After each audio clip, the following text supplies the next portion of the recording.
ಅದೇ ಎಫೆಸದವರಿಗೆ ಬರೆದ ಪತ್ರಿಕೆ 1ನೇ ಅಧ್ಯಾಯ. ನಾನು ಈಗಾಗಲೇ ನಿಮಗೆ ಹಲವಾರು ವಿಷಯಗಳನ್ನ ತಿಳಿಸಿದ್ದೇನೆ. ಇವತ್ತಿನ ದಿನ 2ನೇ ಅಧ್ಯಾಯಕ್ಕೆ ಬರೋಣ. 2ನೇ ಅಧ್ಯಾಯದಲ್ಲಿ ಬಹಳ ಮುಖ್ಯವಾಗಿ ಕಲಿಯುವಂತ ವಿಷಯಗಳನ್ನು ಮಾತ್ರ ನಾವು ಚರ್ಚೆ ಮಾಡಿಕೊಳ್ಳೋಣ.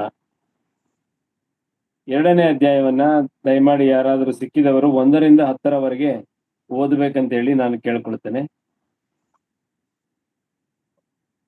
ಎಫೆಸದವರಿಗೆ ಬರೆದ ಪತ್ರಿಕೆ 2ನೇ ಅಧ್ಯಾಯ 1ರಿಂದ 10.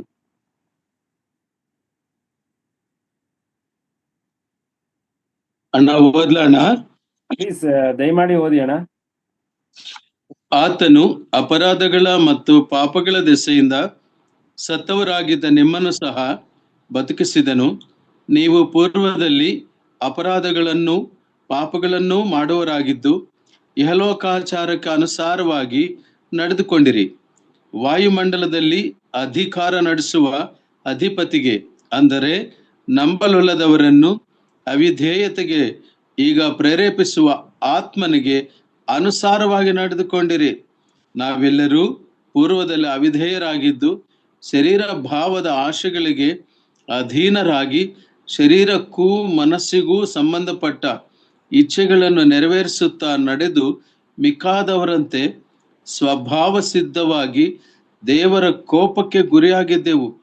ಆದರೆ ಕರುಣಾನಿಧಿಯಾಗಿರುವ ದೇವರು ನಮ್ಮ ಮೇಲೆ ಮಹಾಪ್ರೀತಿಯನ್ನಿಟ್ಟು ಅಪರಾಧಗಳ ದೆಸೆಯಿಂದ ಸತ್ತವರಾಗಿದ್ದ ನಮ್ಮನ್ನು ಕ್ರಿಸ್ತನೊಂದಿಗೆ ಬದುಕಿಸಿದನು. ಕೃಪೆಯಿಂದಲೇ ರಕ್ಷಣೆ ಹೊಂದಿದವರಾಗಿದ್ದೀರಿ. ಬದುಕಿಸಿದ್ದಲ್ಲದೆ ತಾನು ಕ್ರಿಸ್ತ ಯೇಸುವಿನಲ್ಲಿ ನಮಗೆ ಮಾಡುವ ಉಪಕಾರದ ಮೂಲಕ ತನ್ನ ಅಪಾರವಾದ ಕೃಪಾತಿಶಯವನ್ನು ಮುಂದಣ ಯುಗಗಳಲ್ಲಿ ತೋರಿಸಬೇಕೆಂದು ಕ್ರಿಸ್ತ ಯೇಸುವಿನಲ್ಲಿರುವ ನಮ್ಮನ್ನು ಆತನೊಂದಿಗೆ ಎಬ್ಬಿಸಿ ಪರಲೋಕದಲ್ಲಿ ಆತನೊಂದಿಗೆ ಕೂಡಿಸಿದ್ದಾನೆ. ನಂಬಿಕೆಯ ಮೂಲಕ ಕೃಪೆಯಿಂದಲೇ ರಕ್ಷಣೆ ಹೊಂದಿದವರಾಗಿದ್ದೀರಿ. ಆ ರಕ್ಷಣೆಯು ನಿಮ್ಮಿಂದ ಉಂಟಾದದ್ದಲ್ಲ, ಅದು ದೇವರ ವರವೇ. ಅದು ಪುಣ್ಯಕ್ರಿಯೆಗಳಿಂದ ಉಂಟಾದದ್ದಲ್ಲ, ಆದುದರಿಂದ ಹೊಗಳಿಕೊಳ್ಳುವುದಕ್ಕೆ ಯಾರಿಗೂ ಆಸ್ಪದವಿಲ್ಲ. ನಾವು ಆತನ ನಿರ್ಮಾಣ, ಸತ್ಕಾರ್ಯಗಳನ್ನು ಮಾಡುವುದಕ್ಕಾಗಿಯೇ ಕ್ರಿಸ್ತ ಯೇಸುವಿನಲ್ಲಿ ಸೃಷ್ಟಿಸಲ್ಪಟ್ಟೆವು. ನಾವು ಸತ್ಕಾರ್ಯಗಳನ್ನು ನಡೆಸುವವರಾಗಿ ಬದುಕಬೇಕೆಂದು ದೇವರು ನಮ್ಮನ್ನು ಮೊದಲೇ ನೇಮಿಸಿದನು. ಆಮೇನ್. Thank you. ವಂದನೆಗಳು ಬ್ರದರ್. ಬಹಳ ಸ್ಪಷ್ಟವಾಗಿ ಓದಿದ್ದೀರಿ. ಅದಕ್ಕಾಗಿ ನಿಮಗೆ ನಾನು ಮತ್ತೊಂದು ಆವರ್ತಿ ವಂದನೆ ಸಲ್ಲಿಸ್ತಾ ಇದ್ದೇನೆ. ಈ ವಾಕ್ಯ ಭಾಗದ ವಿವರಣೆ ಸ್ವಲ್ಪ ಮಟ್ಟಿಗೆ ನಾನು ಇವತ್ತು ದಿನ ಕೊಡಬಹುದು. ಆದರೆ ಈ ವಾಕ್ಯ ಭಾಗವನ್ನ ವಿವರಣೆಯನ್ನ ಪ್ರಾರಂಭ ಮಾಡುವುದಕ್ಕಿಂತ ಮೊದಲು ಕಳೆದ ಬಾರಿ ನಾನು ಮಾತನಾಡಿದಂತ ವಿಷಯಕ್ಕೆ ನಾನು ಬರ್ತೇನೆ. ಅದು ಯಾವುದು ಅಂತ ಹೇಳಿದ್ರೆ, ಅದೇ ಎಫೆಸದವರಿಗೆ ಬರೆದ ಪತ್ರಿಕೆಯ 1ನೇ ಅಧ್ಯಾಯದಲ್ಲಿ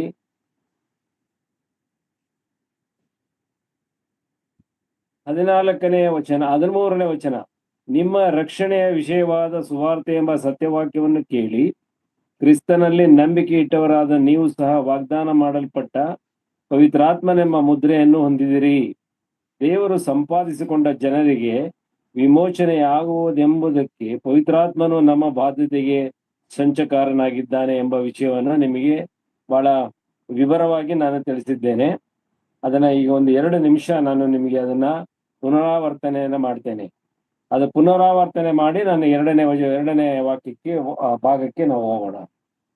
ಪವಿತ್ರಾತ್ಮನ ಮುದ್ರೆ ಅವನ ಸಂಚಕಾರನಾಗಿ ನಮಗೆ ಕೊಟ್ಟಿದ್ದಾನೆ ಎಂಬ 2 ಪದಗಳ ಅರ್ಥವನ್ನ ನಾನು ನಿಮಗೆ ತಿಳಿಸಿದೆ. ಒಬ್ಬ ವಿಶ್ವಾಸಿ, ಒಬ್ಬ ಮನುಷ್ಯನು, ಅವಳು ಸ್ತ್ರೀಯಾಗಿರ್ಬಹುದು, ಪುರುಷರಾಗಿರಬಹುದು, ಅವರು ಪರಲೋಕದ ಸುವಾರ್ತೆಯನ್ನ, ಪವಿತ್ರವಾದಂತ ಸುವಾರ್ತೆಯನ್ನ ಅವರು ಕೇಳಿ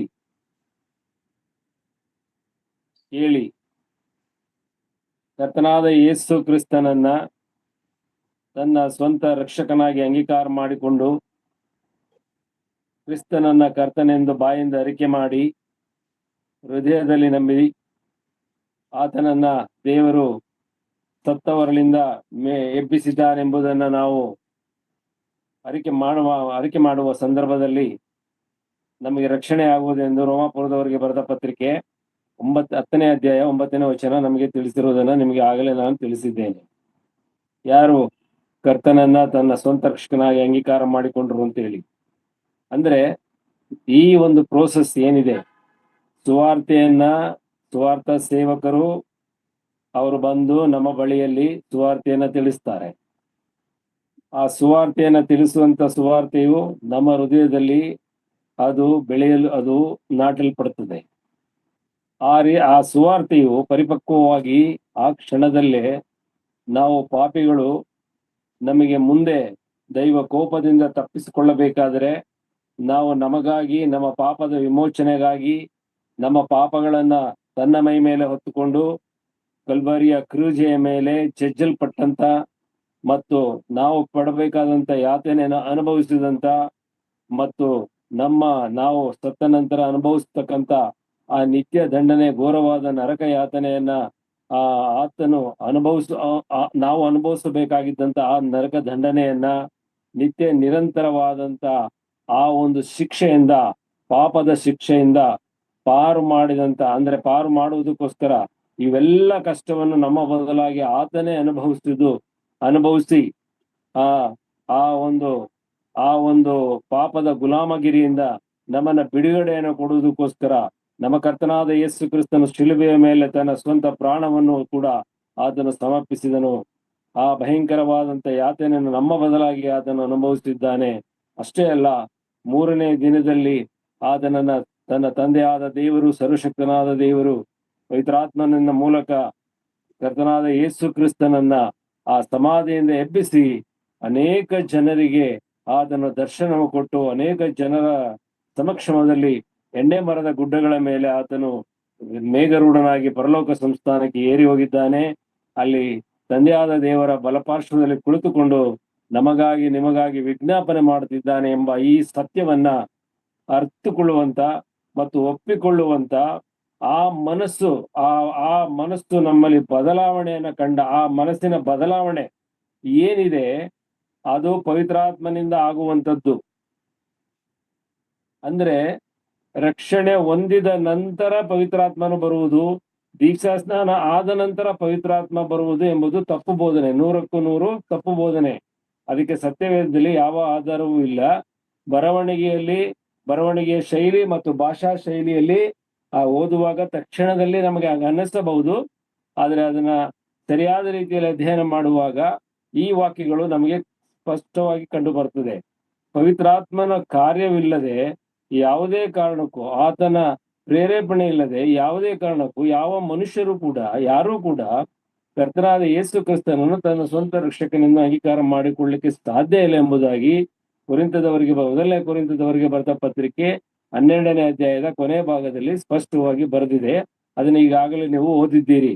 ಹಾಗಾಗಿ ಪವಿತ್ರಾತ್ಮನ ಧಾರಣೆ ಯಾವಾಗ ಆಗ್ತದೆ ಅಂತ ಹೇಳಿದ್ರೆ, ಆ ವ್ಯಕ್ತಿ, ಸ್ತ್ರೀ ಆಗಲಿ ಪುರುಷರಾಗಲಿ, ಆ ವ್ಯಕ್ತಿ ಈ ಸುವಾರ್ತೆಯನ್ನ ಕೇಳುವಾಗ ತನ್ನ ಬದಲು ಶಿಕ್ಷೆಯನ್ನು ಅನುಭವಿಸಿದಂತ, ಆ ಶಿಕ್ಷೆಯನ್ನ ಮನ್ನಾ ಮಾಡಿದಂತ, ನಮ್ಮ ಮೇಲೆ ಅಧಿಕಾರ ಮಾಡ್ತಿದ್ದಂತ ಆ ಧರ್ಮಶಾಸ್ತ್ರದ ಆಳ್ವಿಕೆಯಿಂದ ನಮಗೆ ಬಿಡುಗಡೆಯನ್ನು ಕೊಟ್ಟಂತ, ದಯಮಾಡಿ ನನ್ನೊಂದಿಗೆ ಇದೆ ಎಫೆಸದವರಿಗೆ ಬರೆದ ಪತ್ರಿಕೆ 2ನೇ ಅಧ್ಯಾಯದಲ್ಲಿ 2ನೇ ಅಧ್ಯಾಯದ 14ನೇ ವಚನವನ್ನ ಯಾರು ಓದಿ.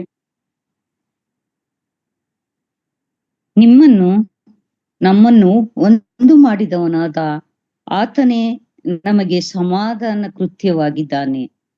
ಆತನು ತನ್ನ ಶರೀರವನ್ನು ಸಮರ್ಪಿಸಿದ್ದರಲ್ಲಿ ವಿಧಿರೂಪವಾದ ಆಜ್ಞೆಗಳುಳ್ಳ ಧರ್ಮಶಾಸ್ತ್ರವನ್ನು ತೆಗೆದುಹಾಕಿ ಇದ್ದ ದ್ವೇಷವನ್ನು ಮುಗಿಸಿ ನಮ್ಮನ್ನು ಅಗಲಿಸಿದ ಅಡ್ಡಗೋಡೆಯನ್ನು ಕೆಡವಿ ಹಾಕಿದನು.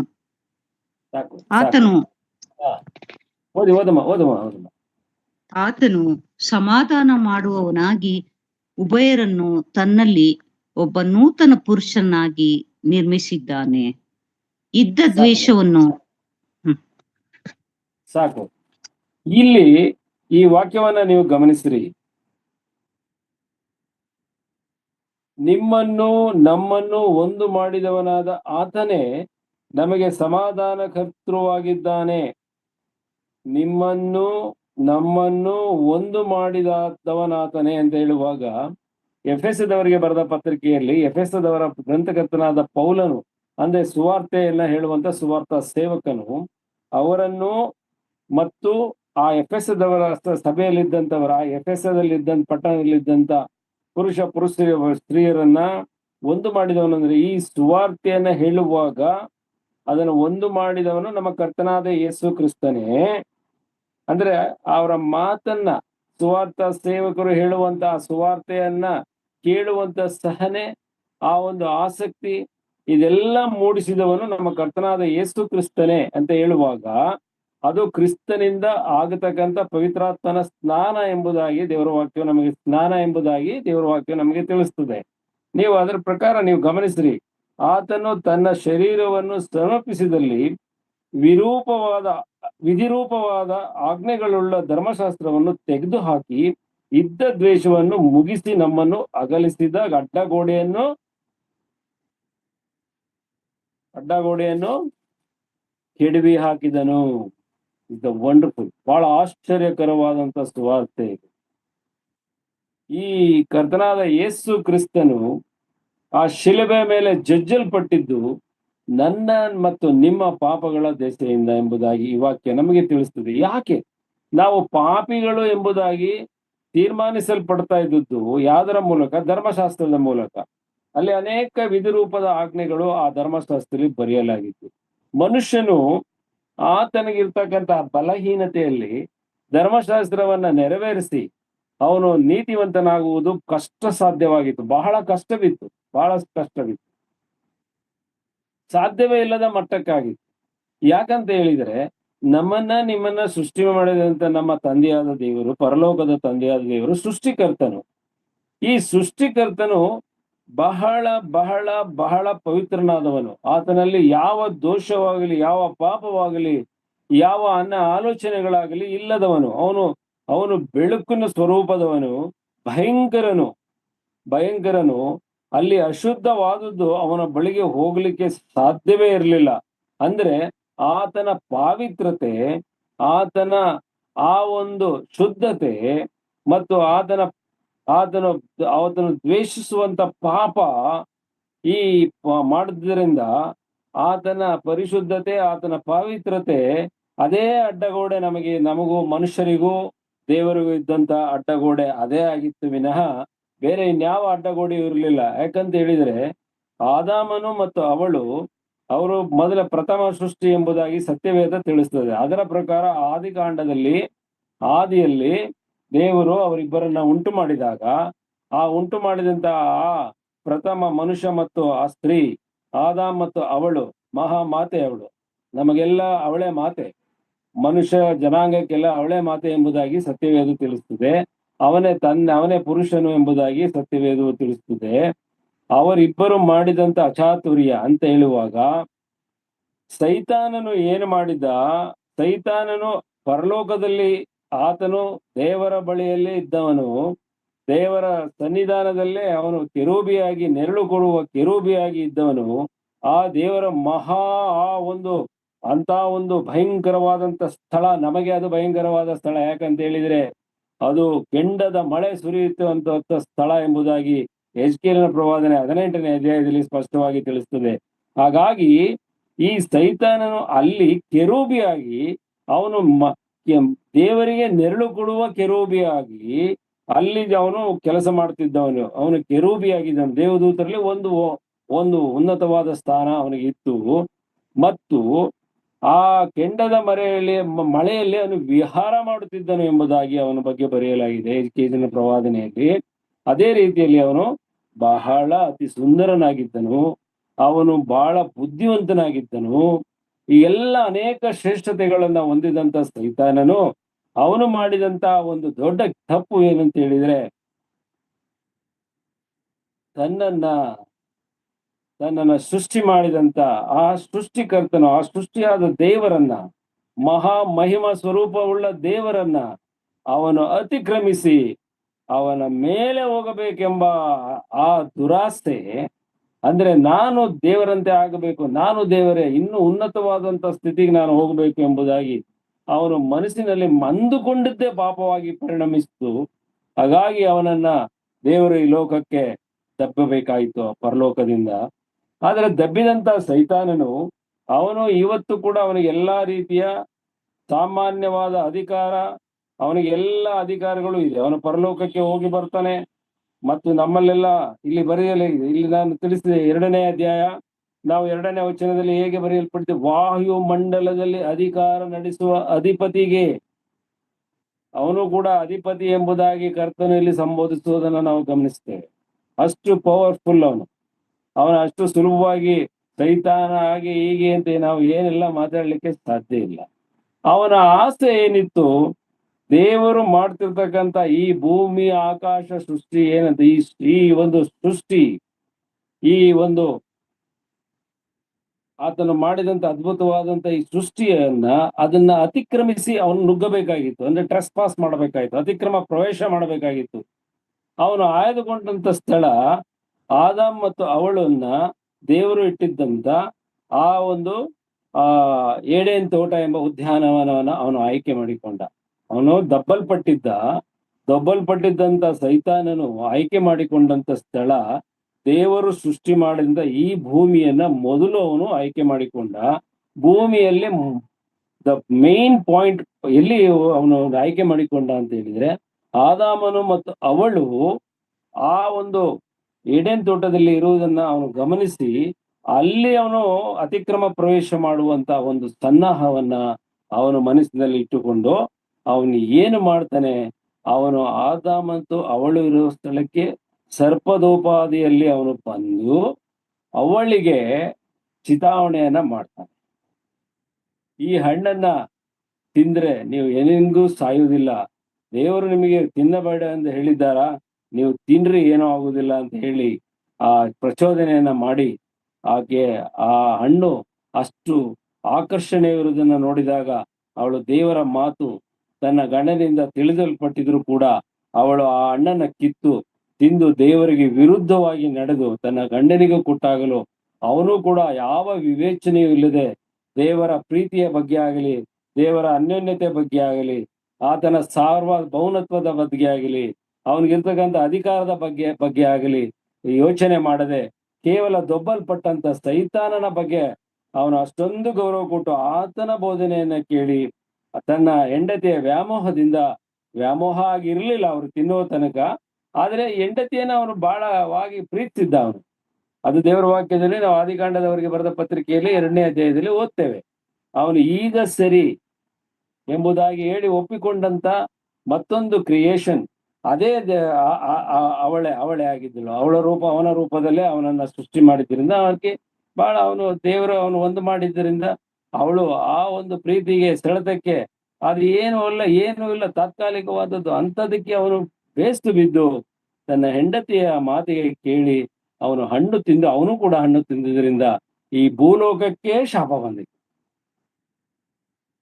ಈ ಶಾಪ ಬಂದ ಮೇಲೆ ಈ ಶಾಪಗ್ರಸ್ತ ಈ ಸೃಷ್ಟಿಗಳು ಭೂಮಿ ಆಗಲಿ ಅಥವಾ ಭೂಮಿಯಲ್ಲಿ ಬೆಳೆದಿರ್ತಕ್ಕಂಥ ಯಾವುದೇ ವಸ್ತುಗಳಾಗಲಿ ಅಥವಾ ಆದಾಮನಾಗಲಿ ಅವಳಾಗಲಿ ಸೈತಾನನೇ ಆಗಲಿ ಯಾರು ಕೂಡ ದೇವರ ಬಳಿಗೆ ಹೋಗ್ಲಿಕ್ಕೆ ಸಾಧ್ಯವಿಲ್ಲ. ಹೊಲಸಾದದೊಂದು ಪರಲೋಕಕ್ಕೆ ಸೇರ್ಲಿಕ್ಕೆ ಸಾಧ್ಯ ಇಲ್ಲ ಎಂಬುದಾಗಿ ಪ್ರಕಟಣಾ ಗ್ರಂಥದಲ್ಲಿ ಬರೆಯಲ್ಪಟ್ಟಿದೆ.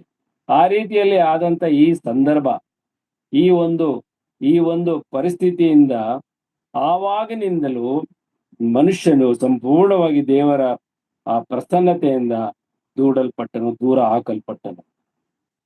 ನನ್ನ ಪ್ರೀತಿಯ ಸಹೋದರ ಸಹೋದರಿಯರು, ಅದನ್ನೇ ಆ ದೂರ ಹಾಕಿದಂತ ಆ ಒಂದು ವಿಷಯವೇನು ಅಂತ ಹೇಳಿದ್ರೆ ದೇವರ ಪಾವಿತ್ರತೆ, the holiness of our God. ಆ ಪಾವಿತ್ರತೆಯಿಂದಲೇ ಮನುಷ್ಯನು ಪುನಃ ದೇವರ ಬಳಿಗೆ ಬರ್ಲಿಕ್ಕೆ ಸಾಧ್ಯವೇ ಇರಲಿಲ್ಲ. ಹಳೆ ಒಡಂಬಡಿಕೆ ಕಾಲದಲ್ಲಿ ಅನೇಕ ಹೋತಗಳ ರಕ್ತಗಳನ್ನ ಸುರಿಸಿ ಅದನ್ನ ಕಡಿದು ಅದನ್ನ ಯಜ್ಞ ಯಾಗಾದಿಗಳನ್ನ ಮಾಡಿ ಯಾಜಕರು ಮಹಾಯಾಜಕರು ದೇವರ ನಿಯಮದ ಪ್ರಕಾರ ಅವರು ಎಲ್ಲವನ್ನು ಮಾಡಿದ್ರು ಕೂಡ ಅದು ತಾತ್ಕಾಲಿಕವಾದಂತ ಸಮಾಧಾನವೇ ಆಗಿತ್ತು ದೇವರಿಗೆ ಹೊರತು ಅದು ಪರ್ಮನೆಂಟ್ ಆಗಿ ಶಾಶ್ವತವಾದ ಸಮಾಧಾನವನ್ನ ದೇವರು ಕೊಟ್ಟಿರ್ಲಿಲ್ಲ. ಯಾಕಂತ ಹೇಳಿದ್ರೆ ಅವುಗಳಿಂದ ಮನುಷ್ಯನು ಶುದ್ಧನಾಗುತ್ತಿರ್ಲಿಲ್ಲ, ಅವನು ಅಶುದ್ಧತ್ವ ಅವನಲ್ಲಿ ಇದ್ದೇ ಇರ್ತಿತ್ತು. ಹಾಗಾಗಿ ಅದು ಏನು ಪ್ರಯೋಜನ ಆಗಲಿಲ್ಲ. ಆದರೆ ನಾವು ನಾವು ಇದೇ ವಾಕ್ಯ ಎಫೆಸದವರಿಗೆ ಬರೆದ ಪತ್ರಿಕೆ 1ನೇ ಅಧ್ಯಾಯ 5 ಮತ್ತು 6ನೇ ವಚನದಲ್ಲಿ ನಾವು 6ನೇ ವಚನದಲ್ಲಿ ಓದುವಾಗ, ಜಗದುತ್ಪತ್ತಿಗೆ ಮೊದಲೇ ಕ್ರಿಸ್ತನ ಮೂಲಕ ತನ್ನ ಪುತ್ರರನ್ನಾಗಿ ಸ್ವೀಕರಿಸುವುದಕ್ಕೆ ದಯಾಪೂರ್ವಕನಾದ ತನ್ನ ಚಿತ್ತಾನುಸಾರವಾಗಿ ಮೊದಲೇ ಸಂಕಲ್ಪ ಮಾಡಿದ್ದನು. ದೇವರು ಮೊದಲೇ ಸಂಕಲ್ಪ ಮಾಡಿದ್ದಾನೆ. ಅವರನ್ನ ಈ ರೀತಿ ಆಗ್ತದೆ ಅಂತ ಹೇಳಿ ಮೊದಲೇ ಸಂಕಲ್ಪ ಮಾಡಿದ್ದಾನೆ. ಯಾರನ್ನ? ತನ್ನ ಮಗನಾದ ಯೇಸು ಕ್ರಿಸ್ತನನ್ನೇ. ಈ ಪವಿತ್ರನಾದವನು ಇನ್ಯಾರೂ ಇಲ್ಲ. ಮನುಷ್ಯರು ಎಲ್ಲರೂ ಕೆಟ್ಟೋದವರೇ, ಎಲ್ಲರೂ ಪಾಪಿಗಳೇ, ಯಾರು ಶುದ್ಧರಾದವರಿಲ್ಲ.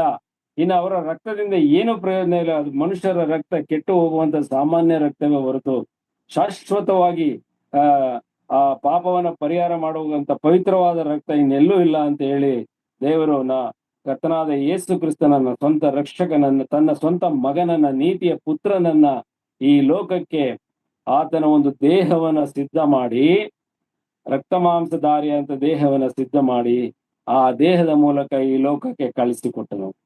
ಆತನಾದರೂ ಪುರುಷ ಸಂಕಲ್ಪದಿಂದ ಜನಿಸದೆ, ಅದು ಪವಿತ್ರ ಆತ್ಮನ ಸಹ ಆ ಒಂದು ಆಶೀರ್ವಾದದಿಂದ, ದೇವರ ಆಶೀರ್ವಾದದಿಂದ ಅವನು ಮರಿಯಳ ಹೊಟ್ಟೆಯಲ್ಲಿ ಕನ್ಯಳಾದ ಮರಿಯಳ ಹೊಟ್ಟೆಯಲ್ಲಿ ಆತನು ಜನಿಸಿ ಬಂದನು.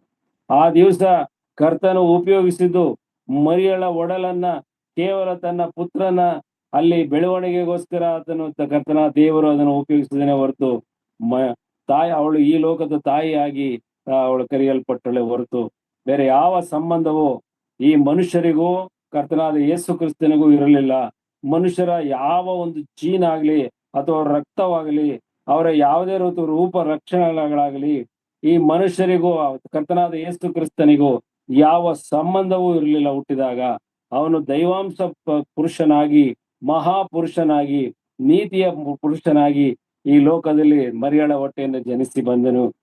ಬಂದಂತ ನಮ್ಮ ಕರ್ತನಾದ ಯೇಸು ಕ್ರಿಸ್ತನ ಈ ಲೋಕದಲ್ಲಿ ಇರುವಂತ ಸಂದರ್ಭದಲ್ಲಿ ಪರಿಪೂರ್ಣನಾದಂತ ದೇವರಾಗಿ ಕೂಡ ಇಲ್ಲಿ ಇದ್ದನು. ಪರಿಪೂರ್ಣನಾದಂತ ಆ ಮನುಷ್ಯನಾಗಿಯೂ ಕೂಡ ಆತನು ಇಲ್ಲಿ ಇದ್ದನು. ಮನುಷ್ಯನಂತೆ ಎಲ್ಲಾ ರೀತಿಯ ಕಷ್ಟ, ಸಂಕಟಗಳು, ನಿಂದೆ, ಅಪಮಾನಗಳು, ಭಯಂಕರವಾದ ಪರಿಸ್ಥಿತಿಗಳು ಎಲ್ಲವನ್ನು, ಹಸಿವೆಯನ್ನು ಕೂಡ, ನೀರಡಿಕೆಯನ್ನು ಕೂಡ ಅನುಭವಿಸಿದನು. ಅಷ್ಟೇ ಅಲ್ಲ, ಕೊನೆಯಲ್ಲಿ ತನ್ನನ್ನ ತಾನು ಈ ಲೋಕದವರ ಪಾಪದ ಪ್ರಾಯಶ್ಚಿತ್ತ ಯಜ್ಞವಾಗಿ ಕಲ್ವರಿಯ ಕ್ರೂಜೆಯ ಮೇಲೆ ಬಹಳ ಶುದ್ಧ ಮನಸ್ಸಿನಿಂದ ಆತನ ದೇಹವನ್ನು ಆತನು ಒಪ್ಪಿಸಿಬಿಟ್ಟನು. ಆ ದಿನ ಆ ಜನರು ಮನಸ್ಸು ಬಂದಂತೆ ಆತನನ್ನ ಹೊಡೆದರು. ಆ ಮನಸ್ಸು ಬಂದಂತೆ ಅವನ ಚೆಚ್ಚಿಬಿಟ್ರು, ಮನಸ್ಸು ಬಂದಂತೆ ಅವನ ಜಜ್ಜಿದರು, ಮುಖದ ಮೇಲೆ ಗುದ್ದಿದರು, ಗಡ್ಡವನ್ನ ಕಿತ್ತರು, ಅವನ ಮುಖಕ್ಕೆ ಉಗುಳಿದರು. ಅವನು ಯಾರು? ನಮ್ಮ ಕರ್ತನಾದ ಯೇಸು ಕ್ರಿಸ್ತನ ಅಂತ ಹೇಳಿ ಸತ್ಯವೇದ ಹೇಳುವ ಪ್ರಕಾರ ಅವನು ಎಲ್ಲವನ್ನು ಸೃಷ್ಟಿ ಮಾಡಿದವನೆಂಬುದಾಗಿದೆ ಎಫೆಸದವರಿಗೆ ಬರೆದ ಪತ್ರಿಕೆಯಲ್ಲಿ ನಾವು ಓದಿದೆವು. ಇಂತಹ ಕರ್ತನನ್ನ ಈ ಮನುಷ್ಯರು ಜಜ್ಜಿ ಹಾಕಿದರು. ಶಿಲುಬೆಯ ಮೇಲೆ ಮೊಳೆಗಳನ್ನ ಹಾಕಿ ಜಡಿದು ಕಳ್ಳರ ನಡುವೆ ಅವನನ್ನ ಹೂಳಿಟ್ಟರು. ಶಿಲುಬೆಯನ್ನ ನೇತು ಹಾಕಿದರು. ಶಿಲುಬೆಯಲ್ಲಿ ಅದನ್ನ ನೇತು ಹಾಕಿ ಆ ಸುಡು ಬಿಸಿಲಿನಲ್ಲಿ ಭಯಂಕರವಾದಂತ ಯಾತನೆಯನ್ನು ಆತನು ಅನುಭವಿಸಿದನು ನಮ್ಮ ಕರ್ತನಾದ ಯೇಸು ಕ್ರಿಸ್ತನು. ಯಾಕೆ ಅಂತ ಹೇಳಿದ್ರೆ, ವಿಧಿರೂಪವಾದ ಈ ಆಜ್ಞೆಗಳುಳ್ಳ ಧರ್ಮಶಾಸ್ತ್ರದಿಂದ ನಮ್ಮನ್ನ ಬಿಡುಗಡೆ ಮಾಡದ ಹೊರತು ಯಾವುದೇ ಕಾರಣಕ್ಕೂ ನಾವು ದೇವರ ಬಳಿಗೆ ಹೋಗ್ಲಿಕ್ಕೆ ಸಾಧ್ಯವಿಲ್ಲ ಎಂಬ ಆ ತತ್ವವನ್ನ ಆತನು ಇಲ್ಲಿ ಪರಿಪೂರ್ಣವಾಗಿ ನೆರವೇರಿಸಿದನು. ಎಲ್ಲರ ಪಾಪದ ಫಲವನ್ನು ಆತನು ತನ್ನ ಮೈ ಮೇಲೆ ಹೊತ್ತುಕೊಂಡು ಆ ಭಯಂಕರವಾದಂತ ಯಾತನೆಯನ್ನ ಆ ಶಿಲುಬೆ ಮೇಲೆ ಆತನು ಅನುಭವಿಸಿದನು. ಅದನ್ನ ಮರಣ ವೇದನೆ ಎಂಬುದಾಗಿ ಗ್ರಂಥಕರ್ತನು ತಿಳಿಸ್ತಾನೆ. ಮರಣ ವೇದನೆ ಅದು ಸಾಯುವವರಿಗೆ ಗೊತ್ತಿರ್ತದೆ ಹೊರತು ನಿಮಗೆ ಆ ಅನುಭವ ಸಡನ್ ಆಗಿ ಆಗೋದಿಲ್ಲ. ಮರಣ ವೇದನೆ, ಆ ಒಂದು ವೇದನೆ ಆ ವ್ಯಕ್ತಿ ಸಾಯುವಾಗ ಅವನು ಅನುಭವಿಸುವಂತ ವೇದನೆಯೋ ಸಂತೋಷವೋ ನಮಗೆ ಗೊತ್ತಿಲ್ಲ. ಅದು ಅವನಿಗೆ ಮಾತ್ರ ಗೊತ್ತುಂಟು. ಸತ್ಯವೇದ ಹೇಳ್ತದೆ, ಅವನು ಸತ್ತ ನಂತರ ಏನಾದ ಅಂತ ಅವನು ಬಂದು ಹೇಳಲಿಕ್ಕೆ ಸಾಧ್ಯ ಇಲ್ಲ ಎಂಬುದಾಗಿ ಸತ್ಯವೇದ ತಿಳಿಸಿದೆ. ಆದರೆ ಈ ವಾಕ್ಯಗಳು ನಾವು ಗಮನಿಸುವಾಗ ನಮ್ಮ ಕರ್ತನಾದ ಯೇಸು ಕ್ರಿಸ್ತನು ಆ ಒಂದು ಧರ್ಮಶಾಸ್ತ್ರದ ವಿಧಿಗಳಿಂದ ಬಿಡುಗಡೆಯನ್ನ ಮಾಡಿ, ನಮ್ಮ ಸ್ವತಂತ್ರರಾಗಿ ಮಾಡಿ, ನಮ್ಮನ್ನ ದೇವರ ಮಕ್ಕಳನ್ನಾಗಿ ಮಾಡುವುದಕ್ಕೋಸ್ಕರ ನಮ್ಮ ಶಿಕ್ಷೆಯನ್ನ ಆತನು ಅನುಭವಿಸಿ, ಆತನು ಮನುಷ್ಯನಂತೆ ಮರಣವನ್ನು ಕೂಡ ಅನುಭವಿಸಿ ಸಮಾಧಿಯಲ್ಲಿ ಇಡಲ್ಪಟ್ಟ. ಆದರೆ 3ನೇ ದಿನದಲ್ಲಿ ಎಬ್ಬಿಸಲ್ಪಟ್ಟು ಅನೇಕ ಜನರಿಗೆ ಅವನು ಸಾಕ್ಷಿಗೆ ಪುರಾವೆಗಳನ್ನ ಕೊಟ್ಟು ಆತನು ಎಣ್ಣೆ ಮರಗಳ ಗುಡ್ಡದ ಮೇಲೆ ಏರಿ ಹೋದನು. ನಾವು ಅದನ್ನ ಬಹಳ ಸೀರಿಯಸ್ ಆಗಿ ತಿಳ್ಕೊಳ್ಬೇಕಂತ ವಿಷಯ ಇದು. ಈ ವಿಷಯ ನಂಬಿಕೆಯ ಮೇಲೆ ಕಟ್ಟಲ್ಪಟ್ಟಂತ ವಿಷಯ.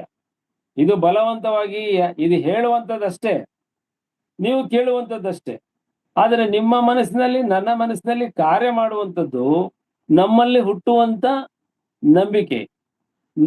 ಈ ವಿಷಯದ ಮೇಲೆ ನಂಬಿಕೆ ಹುಟ್ಟುವುದು ಯಾವ ರೀತಿ, ಯಾರು ಹುಟ್ಟಿಸ್ತಾನೆ ಅಂತ ಹೇಳಿದ್ರೆ ಕರ್ತನಾದ ಯೇಸು ಕ್ರಿಸ್ತನೇ. ನಂಬಿಕೆಯನ್ನು ಹುಟ್ಟಿಸುವವನು ಮತ್ತು ಪೂರೈಸುವವನು ಆತನೇ ಆಗಿದ್ದಾನೆ ಎಂಬುದಾಗಿ ಸತ್ಯವೇದವು ತಿಳಿಸ್ತದೆ. ಅಂದ್ರೆ ಈ ನಂಬಿಕೆ ಅದು ನಮ್ಮ ಹೃದಯದಲ್ಲಿ ಬಂದಾಗಲೇ, ಅದು ಹುಟ್ಟಬೇಕಾದರೆ ಪವಿತ್ರಾತ್ಮನ ಧಾರಣೆ ನಮ್ಮಲ್ಲಿ ಆಗಿರ್ತದೆ ಎಂಬುದನ್ನ ನೀವು ಮರಿಬೇಡಿ. ಅವನು ಬಂದು ನಿಮ್ಮ ಜೊತೆಯಲ್ಲಿ ಮಾತನಾಡದೆ, ಅದನ್ನೇ ಸ್ಥಾನಿಕನಾದ ಯೋಹಾನನು ಹೇಳುವಂಥದ್ದು, ನನ್ನ ಹಿಂದೆ ಬರುವವನು ನೀರಿನಿಂದಲೂ ಆತ್ಮದಿಂದಲೂ ಸ್ನಾನ ಮಾಡಿಸ್ತಾನೆ ಎಂಬುದಾಗಿ ಹೇಳುವಂತ ವಿಷಯ ಇದನ್ನೇ, ಇನ್ನೇನು ಅಲ್ಲ. ನೀರಿನಿಂದಲೂ ಅಂತ ಹೇಳಿದ್ರೆ ಸುವಾರ್ತೆಯನ್ನ ಕೇಳುವಂತೆ ಮಾಡುವಂಥದ್ದು ಕರ್ತನಾದ ಯೇಸು ಕ್ರಿಸ್ತನೇ ಒಬ್ಬ ಸುವಾರ್ಥ ಸೇವಕನ ಮೂಲಕ. 1 ಪೇತ್ರ 1ನೇ ಅಧ್ಯಾಯ 2ನೇ ವಚನದಲ್ಲಿ ನಾವು ಈಗಾಗಲೇ ಓದಿದ್ದೀವಿ ಅದನ್ನ. ಈಗ ಮುಂದೆ ನೋಡುವಾಗ, ಮತ್ತು ಆ ಹೇಳಿದಂತ ಸುವಾರ್ತೆಯನ್ನ ಕೇಳಿ ನಂಬಿಕೆ ಹುಟ್ಟುತ್ತದಲ್ಲ, ಅದು ಪವಿತ್ರಾತ್ಮನಿಂದ ಆಗತಕ್ಕಂತ ಕಾರ್ಯವೇ ಹೊರತು ಪವಿತ್ರಾತ್ಮನು ನಂಬಿದ ನಂತರ ಬರುವವನಲ್ಲ. ಇದು ಪವಿತ್ರಾತ್ಮನ ಕಾಲ. ಪವಿತ್ರಾತ್ಮನು ಇವಾಗ ಅವನು ಈಗ ಅಧಿಕಾರ ಮಾಡ್ತಿರುವವನು, ಎಲ್ಲ ರೀತಿಯ ಎಲ್ಲ ವಿಷಯಗಳನ್ನ ನೆರವೇರಿಸ್ತಾ ಇರ್ತಕ್ಕಂಥವನು ಪವಿತ್ರಾತ್ಮನೇ. ಇದು ಜ್ಞಾಪಕ ಇರಲಿ, ಇದು ಪವಿತ್ರಾತ್ಮನ ಕಾಲ. ಕೃಪಾಕಾಲ, ಸಭಾಕಾಲ, ಪವಿತ್ರಾತ್ಮನ ಕಾಲ ಎಲ್ಲ ಒಂದೇ. ಈ ಪವಿತ್ರಾತ್ಮನು ಆಗ ತಾನೇ ಬರ್ತಾನೆ ಹೊರತು ಅನಂತರ ಬರುವವನಲ್ಲ. ನಾವು ಪವಿತ್ರಾತ್ಮನ ಹೊಂದಿಕೊಳ್ಳೋದಕ್ಕೋಸ್ಕರ ಉಪವಾಸ ಮಾಡಬೇಕಾಗಿಲ್ಲ. ಇಲ್ಲ, ನಾವು ಅನೇಕ ಗಂಟೆಗಟ್ಟಲೆ ಎಲ್ಲೋ ನಡೆದು ಸಾಕಾಗಿ ಇದನ್ನೆಲ್ಲ ಮಾಡ್ಬೇಕು, ಸಂಪ್ರದಾಯಗಳನ್ನ ನೆರವೇರಿಸಬೇಕಾಗಿಲ್ಲ. ಪವಿತ್ರಾತ್ಮನ ಹೊಂದಿಕೊಳ್ಳೋದಕ್ಕೋಸ್ಕರ ಬೆಳಿಗ್ಗೆ 5 ಗಂಟೆಗೆ ಎಷ್ಟೇ ಕಷ್ಟ ಆಗೋಗ್ಲಿ ಎದ್ದು ಪ್ರಾರ್ಥನೆ ಮಾಡ್ಬಿಟ್ರೆ ಮಾತ್ರ ಪವಿತ್ರಾತ್ಮನ ಪ್ರೇರೇಪಣೆ ಆಗುತ್ತೆ ನಮಗೆ ಅನ್ನೋದು ಸುಳ್ಳು. ಅವೆಲ್ಲ ನಮಗೆ ಅವೇ ಇವತ್ತು ದಿನ ನಮ್ಮ ಮೇಲೆ ಆಳ್ವಿಕೆ ಮಾಡ್ತಿರ್ತಕ್ಕಂಥ ಅನೇಕ ದುಷ್ಟ ವಿಷಯಗಳು. ಇಲ್ಲವೇ ಪ್ರಾರ್ಥನೆ ಮಾಡುವುದು ತಪ್ಪು ಅಂತ ನನ್ನ ವಾಕ್ಯದ ನಾನು ಹೇಳ್ತಿರ್ತಕ್ಕಂಥ ಅದು ತಾತ್ಪರ್ಯವಲ್ಲ. ಆದ್ರೆ ಅದರಿಂದಲೇ ಪವಿತ್ರಾತ್ಮನು, ಅದರಿಂದಲೇ ದೇವರು, ಅದರಿಂದಲೇ ಅಂತ ನಾವು ಆ ರೀತಿ ಆ ಸಮಯವನ್ನ ನಿಗದಿಪಡಿಸ್ಕೊಳ್ಳೋದು, ಉಪವಾಸ ಮಾಡುವುದು, ಆಮೇಲೆ ಗಂಟೆಗಟ್ಟಲೆ ಕೂತ್ಕೊಂಡು ಪವಿತ್ರಾತ್ಮನನ್ನ ಕರೆಯುವುದು, ಡ್ಯಾನ್ಸ್, ಪವಿತ್ರಾತ್ಮನು ಬಂದ ನಂತರ ಉದ್ವೇಗದಿಂದ ಕುಣಿಯುವುದು, ಕುಪ್ಪಿಸುವುದು, ಹಾಡುವುದು, ಏನೆಲ್ಲ ಮಾಡುವುದು. ಆಮೇಲೆ ಈಗ ಮತ್ತೆ ಈ ಪವಿತ್ರಾತ್ಮನು ಬಂದ ನಂತರ ಕರ್ತನಾದ ಯೇಸು ಕ್ರಿಸ್ತನು ನಿಮ್ಗೆ ಎಲ್ಲವನ್ನು ಕೊಡ್ತಾನೆ ಅಂತ ಹೇಳುವುದು, ಇದೆಲ್ಲ ದೇವರ ವಾಕ್ಯಕ್ಕೆ ವಿರುದ್ಧವಾದಂತ ವಿಷಯಗಳೇ ಹೊರತು ಅದಕ್ಕೆ ಯಾವ ಆಧಾರವೂ ಇಲ್ಲ. ನಾನು ಮುಂದೆ ಅದನ್ನ ನಿಮಗೆ ತಿಳಿಸ್ತೇನೆ ಇರುವಂತ ಸಮಯದಲ್ಲಿ. ಹಾಗಾಗಿ ಪವಿತ್ರಾತ್ಮನು ಬರದೆ, ಪವಿತ್ರಾತ್ಮನು ನಮ್ಮಲ್ಲಿ ಬಂದು ನೆಲೆಸಿ ಆ ನಂಬಿಕೆಯನ್ನು ಹುಟ್ಟಿಸದೆ ಹೋದರೆ ಖಂಡಿತವಾಗಿ ನಾವು ಕರ್ತನನ್ನ ನಂಬಿರುವುದಿಲ್ಲ. ನಿಮ್ಮಲ್ಲಿ ಯಾರಾದರೂ ಕರ್ತನಾದ ಯೇಸು ಕ್ರಿಸ್ತನನ್ನು ನನ್ನ ರಕ್ಷಕನ ಎಂದು ಅಂಗೀಕಾರ ಮಾಡಿದ್ದೀರಿ ಅಂದ್ರೆ ನಿಮ್ಮಲ್ಲಿ ಪವಿತ್ರಾತ್ಮನು ವಾಸ ಮಾಡ್ತಿದ್ದಾನೆ. ನಿಮ್ಮ ದೇಹವು ಪವಿತ್ರಾತ್ಮನ ಗರ್ಭಗುಡಿಯಾಗಿದೆ. ಪವಿತ್ರಾತ್ಮನು ನಿಮ್ಮಲ್ಲಿ ವಾಸಿಸ್ತಾನೆಂಬುದು ನಿಮಗೆ ಗೊತ್ತಿಲ್ಲವೋ ಎಂಬುದಾಗಿ ಪೌಲನು ಕೇಳುವುದನ್ನ ನಾವು ದೇವರ ವಾಕ್ಯದಲ್ಲಿ ಕೇಳ್ತೇವೆ. ಇದು ಇಷ್ಟೇ ಸಾಕು ಎಂಬುದಾಗಿ ನಾನು ನೆನೆಸ್ತೇನೆ. ಮಿಕ್ಕಿದ್ದನ್ನ ಕರ್ತನು ನಿಮ್ಮ ಜೊತೆಯಲ್ಲಿ ಮಾತಾಡಿ. ಈಗ ಮುಂದಕ್ಕೆ ಹೋಗೋಣ. ಇದೇ ಎಫೆಸದವರಿಗೆ ಬರೆದ ಪತ್ರಿಕೆ 2ನೇ ಅಧ್ಯಾಯ 8ನೇ ವಚನಕ್ಕೆ ಬರ್ತೇನೆ. ನಂಬಿಕೆಯ ಮೂಲಕ ಕೃಪೆಯಿಂದಲೇ ರಕ್ಷಣೆ ಹೊಂದಿದವರಾಗಿದ್ದೀರಿ. ಆ ರಕ್ಷಣೆಯು ನಿಮ್ಮಿಂದ ಉಂಟಾದದ್ದಲ್ಲ, ಅದು ದೇವರ ವರವೇ. ಅದು ಪುಣ್ಯ ಕ್ರಿಯೆಗಳಿಂದ ಉಂಟಾದದ್ದಲ್ಲ, ಆದುದರಿಂದ ಹೊಗಳಿಕೊಳ್ಳುವುದಕ್ಕೆ ಯಾರಿಗೂ ಆಸ್ಪದವಿಲ್ಲ. ಈ ರಕ್ಷಣೆ ಎಂಬುದು ನಮ್ಮ ಕರ್ತನಾದ ಯೇಸು ಕ್ರಿಸ್ತನ ಮೂಲಕ ನಮಗೆ ಸಿಗ್ತಕ್ಕಂಥ ರಕ್ಷಣೆ ಎಂಬುದು ಅದು ಆತನ ಕೃಪೆ, ಕರ್ತನಾದ ಯೇಸು ಕ್ರಿಸ್ತನ ಕೃಪೆ, ತಂದೆಯಾದ ದೇವರ ಪ್ರೀತಿಯಿಂದಲೇ ಸಿಕ್ಕಿದೆ ಹೊರತು ಬೇರೆ ಇನ್ಯಾವ ಪುಣ್ಯ ಕಾರ್ಯಗಳಲ್ಲಿ ಬಂದಿಲ್ಲ. ಬರೆದಿಟ್ಕೊಳ್ಳಿ ಒಂದು ಕಡೆ. ಇದು ಬರ್ಕೊಳ್ಳದೆ ಇದ್ರು ಇಲ್ಲಿ ಬರೆದಿಟ್ಟಿದ್ದಾನೆ, ಸತ್ಯವೇದದಲ್ಲಿ ನಿಮಗೆ ಬರೆದು ತೋರಿಸ್ತಾ ಇದ್ದಾನೆ. ಯಾರು ಯಾರಿಗಿಂತಲೂ ದೊಡ್ಡವರಲ್ಲ. ಫಿಲಿಪ್ಪಿದವರಿಗೆ ಬರೆದ ಪತ್ರಿಕೆಯಲ್ಲಿ ಅದೇ ವಿಷಯವನ್ನ ಅವನು ಸಂಬೋಧಿಸ್ತಾನೆ. ಯಾರು ಯಾರಿಗಿಂತಲೂ ದೊಡ್ಡವರು ಅಲ್ಲ, ಯಾರು ಯಾರಿಗಿಂತಲೂ ಕೀಳು ಅಲ್ಲ. ದೇವರ ದೃಷ್ಟಿಯಲ್ಲಿ ಎಲ್ಲರೂ ಒಂದೇ. ಪವಿತ್ರಾತ್ಮನ ಆ ಒಂದು ವರ ಪ್ರತಿಯೊಬ್ಬ ವಿಶ್ವಾಸಿಗೂ ಕೂಡ ಸಭೆಯಲ್ಲಿ ಕೊಡಲ್ಪಟ್ಟಿರ್ತದೆ. ಯಾವ ವಿಶ್ವಾಸಿಯನ್ನು, ಅವ್ರ ಹೆಂಗಸರಾಗಿರ್ಬೋದು, ಗಂಡಸರಾಗಿರ್ಬೋದು, ಮಕ್ಕಳೇ ಆಗಿರ್ಬೋದು, ನಾವು ಅವ್ರನ್ನ ಯಾವುದೇ ರೀತಿಯಲ್ಲಿ ಕೀಳು ಮನೋಭಾವದಿಂದ ನೋಡುವಂತಿಲ್ಲ. ಅವರ ಮಾತು ಕೇಳಬೇಡ ಅಂತ ಹೇಳುವಂತಿಲ್ಲ. ಅವರನ್ನ ದೂರ ಮಾಡಬೇಕೆಂಬುದಾಗಿ ಇಲ್ಲ. ಅವ್ರನ್ನ ನೋಡಿದಾಗ ಮುಖ ಓರ ಮಾಡಿಕೊಂಡು ಹೋಗಬೇಕೆಂಬುದಾಗಿ ಇಲ್ಲ. ಯಾಕಂತ ಹೇಳಿದರೆ ಕರ್ತನ ದೃಷ್ಟಿಯಲ್ಲಿ ಎಲ್ಲರೂ ಒಂದೇ, ಎಲ್ಲರೂ ಒಂದೇ. ಹಾಗಾಗಿ ನಂಬಿಕೆಯ ಮೂಲಕ ಕೃಪೆಯಿಂದಲೇ ರಕ್ಷಣೆ ಹೊಂದಿದ್ದೀರಿ. ಅದು ನಿಮ್ಮಿಂದ ಬಂದಂತದ್ದಲ್ಲ. ಈ ವಾಕ್ಯವು ನಮ್ಮಿಂದ ಅದು ಅಂದ್ರೆ ನಮ್ಮ ಯಾವುದೋ ಕಟ್ಟುಪಾಡುಗಳು, ನೀತಿ ನಿಯಮಗಳು, ಈ ಸಂಪ್ರದಾಯಗಳ ಆಚರಣೆಯಿಂದ ಬಂದಂತದ್ದಲ್ಲ. ಬರದೆ ಇದು ನೀವು ಜ್ಞಾಪಕ ಇಟ್ಕೊಳ್ಳಿ. ಯಾವ ಸಂಪ್ರದಾಯವಾಗಲಿ, ನೀವು ಬಹಳ ಶಿಸ್ತಿನಿಂದ ದೇವರ ಮುಂದೆ ಜೀವಿಸ್ತಾ ಇದ್ದೀನಿ ಎಂಬುದಾಗಲಿ ನಿಮ್ಮ ನಡೆ ನುಡಿ ಕ್ರಿಯೆಗಳಿಂದ ಅದು ಬರುವಂತದ್ದಲ್ಲ. ಅದು ಬರುವಂತದ್ದು ದೇವರ ಆ ಒಂದು ಕೃಪೆಯಿಂದಲೇ. ಮತ್ತು ಎರಡನೆಯದಾಗಿ ಆತನ ಸಾರ್ವಭೌಮತ್ವವುಳ್ಳ ಅಧಿಕಾರದಿಂದ ನಮಗೆ ಸಿಕ್ಕಿರುವಂತಹ ಪದವಿ. ಅದು ಯಾವುದೋ ಪವಿತ್ರ ಈ ಸುವಾರ್ತೆ ರಕ್ಷಣೆ, ದೇವರ ಮಕ್ಕಳೆಂಬ ಪದವಿ, ಇವೆರಡು ನಮಗೆ ಸಿಕ್ಕಿರುವುದು ಅವರು ಪುಕ್ಕಸಾಟೆಯಾಗಿ ಮುಫತ್ತಾಗಿ ಯಾವ ಒಂದು ಒಂದು ಏನನ್ನು ಎಕ್ಸ್ಪೆಕ್ಟ್ ಮಾಡದೆ ನಮಗೆ ಕೊಟ್ಟಿರ್ತಕ್ಕಂಥದ್ದು. ಅದು ಇದು ಸುವಾರ್ತೆ. ನೀನು ಸುವಾರ್ತೆಯನ್ನ ಕೊಟ್ಟು ರಕ್ಷಿಸಲ್ಪಟ್ಟಿದ್ಯಾ ಅಂತ ಹೇಳಿ ಇನ್ನೊಂದು ಕಾಲದಲ್ಲಿ ನೀವ್ ಹಿಂಗಾಗ್ಬೋದು ಹಂಗಾಗ್ಬೋದು ಅಂತ ಹೇಳೋದು ತಪ್ಪಾಗ್ತದೆ. ಇದನ್ನ ನೋಡ್ರಿ, ಇಲ್ಲಿ ಇದೇ ಎಫೆಸದವರಿಗೆ ಬರೆದ ಪತ್ರಿಕೆ 1ನೇ ಅಧ್ಯಾಯ 12ನೇ ವಚನದಲ್ಲಿ 11-12ರಲ್ಲಿ ಕ್ರಿಸ್ತನಲ್ಲಿಯೇ ಸಮಸ್ತವು ಒಂದಾಗುವುದು, ಇದಲ್ಲದೆ ಆತನಲ್ಲಿ ನಾವು ದೇವರ ಸ್ವಕೀಯ ಪ್ರಜೆಯಾದೆವು. ಬರಬೇಕಾದ ಕ್ರಿಸ್ತನನ್ನು ಎದುರು ನೋಡುತ್ತಿದ್ದ ನಾವು ತನ್ನ ಮಹಿಮೆಯನ್ನು ಪ್ರಖ್ಯಾತಿಪಡಿಸಬೇಕೆಂದು ಸಮಸ್ತ ಕಾರ್ಯಗಳನ್ನು ತನ್ನ ಇಷ್ಟದಂತೆ ನಡೆಸುವ ದೇವರು ತನ್ನ ಸಂಕಲ್ಪದ ಮೇರೆಗೆ ನಮ್ಮನ್ನು ಆದಿಯಲ್ಲಿ ಆರಿಸಿಕೊಂಡನು. ನಿಮ್ಮ ರಕ್ಷಣೆಯ ವಿಷಯವಾದ ಸುವಾರ್ತೆ ಎಂಬ ಸತ್ಯವಾಕ್ಯವನ್ನು ಕೇಳಿ ಕ್ರಿಸ್ತನಲ್ಲಿ ನಂಬಿಕೆ ಇಟ್ಟವರಾದ ನೀವು ಸಹ ವಾಗ್ದಾನ ಮಾಡಲ್ಪಟ್ಟ ಪವಿತ್ರಾತ್ಮನೆಂಬ ಮುದ್ರೆಯನ್ನು ಹೊಂದಿದಿರಿ. ಬಹುಶಃ ನಿಮಗೆ ಇದು ಅರ್ಥ ಆಗಿರ್ಬೇಕು. ಅಂದ್ರೆ ಈ 11-12ನೇ ವಚನದ ಕೊನೆ ಭಾಗದಲ್ಲಿ ನಾವು ಓದುವಾಗ ಹೀಗೆ ಬರೆಯಲ್ಪಟ್ಟಿದೆ, ತನ್ನ ಮಹಿಮೆಯನ್ನು ಬೇಕೆಂದು ಸಮಸ್ತ ಕಾರ್ಯಗಳನ್ನು ತನ್ನ ಇಷ್ಟದಂತೆ ನಡೆಸುವ ದೇವರು. ಅವನ ಇಷ್ಟ ಅದು. ನೀನು ನನ್ನ ಮಗನಾದ ಯೇಸು ಕ್ರಿಸ್ತನನ್ನು ನಂಬುವುದಾದ್ರೆ ನೀನು ನನ್ನ ಮಗನು, ನೀನು ಆ ಶಾಪದಿಂದ ಬಿಡುಗಡೆ ಆಗಿದ್ದಿ, ನಿನಗೆ ದೇವರ ಕೋಪವಿಲ್ಲ. ಇನ್ನು ಮೇಲೆ ನನ್ನ ಮಗನು, ನನ್ನ ಒಂದು ಕ್ರಿಸ್ತನಿಗೆ ಕೊಡ್ತಕ್ಕಂಥ ಎಲ್ಲ ಆ ಒಂದು ಪ್ರಭುತ್ವಗಳ ಅಧಿಕಾರವನ್ನ ನಿನಗೂ ಕೂಡ ಆತನ ಜೊತೆಯಲ್ಲಿ ಕೊಡ್ತೇನೆ ಎಂಬುದಾಗಿ ಹೇಳುವಂತ ಅಧಿಕಾರ ತಂದೆಯಾದ ದೇವರಿಗೆ ಇರ್ತಕ್ಕಂಥ ಸಾರ್ವಭೌಮತ್ವವಾದಂತಹ ಅಧಿಕಾರ ಎಂಬುದಾಗಿ ಈ ವಾಕ್ಯವು ನಮಗೆ ತಿಳಿಸ್ತದೆ. ಹಾಗಾಗಿ ಈ ವಿಷಯ ಸಂಪೂರ್ಣವಾಗಿ ಆತನ ಅಧಿಕಾರದಿಂದ, ಸಾರ್ವಭೌಮತ್ವವುಳ್ಳ ಅಧಿಕಾರದಿಂದ ಸಿಕ್ಕಿದ್ದು. ಅದು ತನ್ನ ಮಗನಾದ ಯೇಸು ಕ್ರಿಸ್ತನ ಮೂಲಕವಾಗಿ ನಮಗೆ ಸಿಕ್ಕಿದೆ. ಹಾಗಾಗಿ ನಾವು ಕೊಚ್ಕೊಳ್ಳಿಕ್ಕೆ ಯಾರು ಸಾಧ್ಯ ಇಲ್ಲ. ನಮ್ ಫ್ಯಾಮಿಲಿ ಇಸ್ ವೆರಿ ಪ್ಯೂರ್. ನನ್ನ ಕುಟುಂಬ ಬಹಳ ಪರಿಶುದ್ಧವಾದದಪ್ಪ, ನಮ್ಮಲ್ಲಿ ಯಾವ ತಪ್ಪು ಇಲ್ಲ, ನಮ್ಮಲ್ಲಿ ಏನು ಇಲ್ಲ, ನಮ್ಮಲ್ಲಿ ಏನು ನಡೀತಾ ಇಲ್ಲ, ನಾವು ಯಾವ ಪಾಪಗಳನ್ನು ಮಾಡಿಲ್ಲ, ನಮ್ಮ ಹಣಕಾಸಿನ ವ್ಯವಹಾರ ಬಹಳ ಚೆನ್ನಾಗಿದೆ, ನಮ್ಮ ಆಸ್ತಿಯ ಮಟ್ಟಗಳು ಬಹಳ ಚೆನ್ನಾಗಿದೆ, ಅಷ್ಟೇ ಅಲ್ಲ ಸಭೆಯಲ್ಲಿ ನಮ್ಮ ಮಟ್ಟಗಳು ಬಹಳ ಚೆನ್ನಾಗಿದೆ, ನಮ್ಮ ಪ್ರಸಂಗ ಇಷ್ಟು ಚೆನ್ನಾಗಿದೆ, ನಮ್ಮ ಪ್ರಾರ್ಥನೆಗಳು, ನಾವು ಬೆಳಗಿಂದ ರಾತ್ರಿವರೆಗೂ ಪ್ರಾರ್ಥನೆ ಮಾಡ್ತೀವಿ, ಮಧ್ಯರಾತ್ರಿಯಲ್ಲಿ ಹೋಗಿ ನಾವು ಪ್ರಾರ್ಥನೆ ಮಾಡ್ತೀವಿ, ನಾವು ಎಲ್ಲ ವಿಷಯದಲ್ಲೂ ಸಂತೃಪ್ತರಾಗಿದ್ದೇವೆ.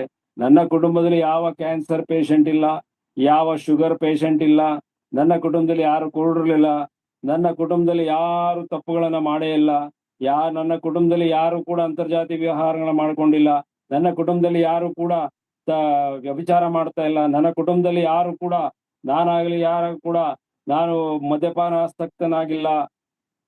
ದೀಸ್ ಆರ್ ಆಲ್ ನೋ, ಇದೆಲ್ಲ ಕ್ವಾಲಿಫಿಕೇಶನ್ ಅಲ್ಲ. ನೀವೆಲ್ಲ ಅಂತವರೇ ಎಂಬುದಾಗಿ ಸತ್ಯವೇದ ತಿಳಿಸ್ತದೆ.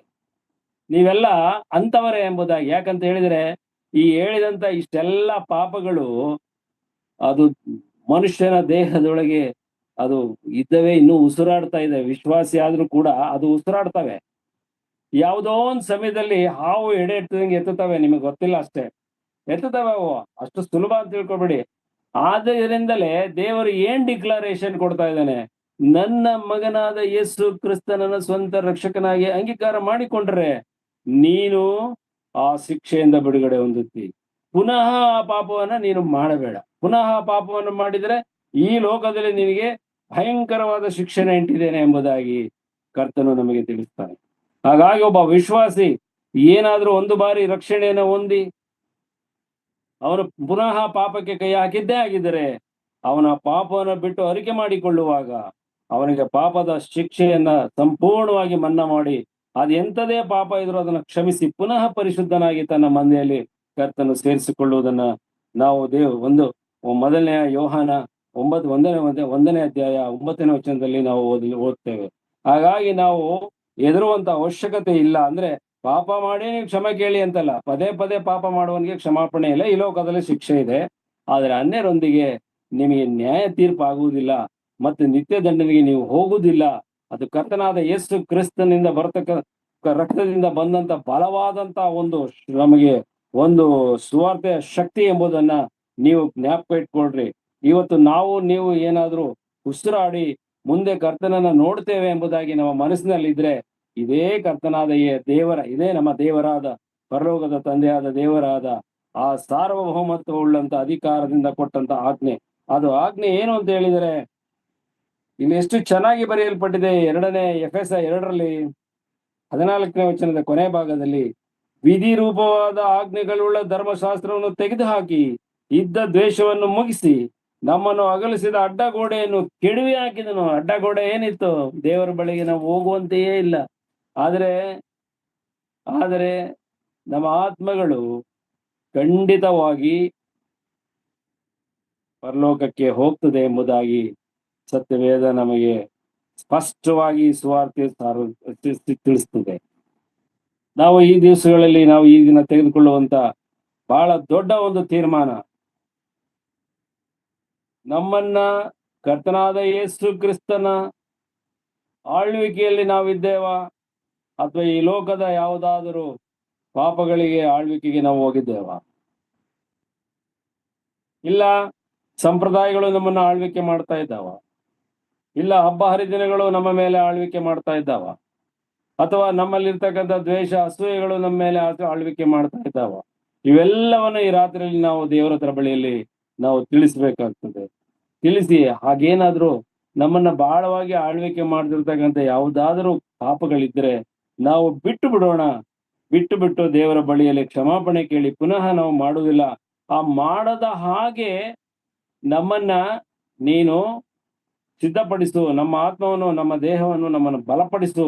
ಮತ್ತೆ ನಾವು ಸುಳ್ಳು ಹೇಳದ ಹಾಗೆ, ಮತ್ತೆ ನಾವು ತಪ್ಪು ಮಾಡದ ಹಾಗೆ, ಹಣಕಾಸಿನ ವಿಚಾರ ಇರ್ಬೋದು, ಮತ್ತೊಂದಿರ್ಬೋದು, ಯಾವ್ದ್ರಲ್ಲೂ ನಾವು ಯಾರಿಗೂ ಮೋಸ ಮಾಡದ ಹಾಗೆ, ಅಥವಾ ಅನೇಕ ತಪ್ಪುಗಳನ್ನ ಮಾಡ್ತಾರೆ. ಈ ಲ್ಯಾಂಡ್ ಡೀಡ್ಸ್ ಅಲ್ಲಿ, ಈ ಜಮೀನು ವ್ಯಾಜ್ಯಗಳು, ಇದರಲ್ಲೆಲ್ಲ ಬಹಳ ಮೋಸ ನಡೀತದೆ. ಅಣ್ಣ ತಮ್ಮಂದಿರಲ್ಲೇ ಮೋಸ ನಡೀತದೆ. ಆದ್ರೆ ಅದನ್ನ ಮಾಡುವುದಿಲ್ಲ ಎಂಬುದಾಗಿ ಆ ಮೋಸ ಮಾಡಿದ ವ್ಯಕ್ತಿ ಹತ್ರ ಹೋಗಿ ನಾವು ಕ್ಷಮಾಪಣೆ ಕೇಳಿ ದೇವರ ಬಳಿಯಲ್ಲಿ ಕ್ಷಮಾಪಣೆ ಕೇಳಿ ಅದು ಸರಿಪಡಿಸಿ ನಾವು ಮತ್ತೆ ಮಾಡುವುದಿಲ್ಲ ಸ್ವಾಮಿ ನನ್ನನ್ನು ಕ್ಷಮಿಸು ಅಂತ ಹೇಳುವಾಗ ಖಂಡಿತವಾಗಿ ಕರ್ತನು ಕ್ಷಮಿಸ್ತಾನೆ. ಮತ್ತೆ ನಮಗೆ ಯಥಾಸ್ಥಿತಿ ನಮಗೆ ದೇವರು ಕೊಡ್ತಾನೆ. ಈ ಲೋಕದಲ್ಲಿ ನಮ್ಗಿರ್ತಕ್ಕಂಥ ಕಷ್ಟ, ತೊಂದರೆಗಳು, ಕಾಯಿಲೆ, ಕಷ್ಟಗಳು ನಮ್ಮ ಮೇಲೆ ಯಾವ ಅಧಿಕಾರವನ್ನು ನಡೆಸಲಿಕ್ಕೆ ಸಾಧ್ಯ ಇಲ್ಲ.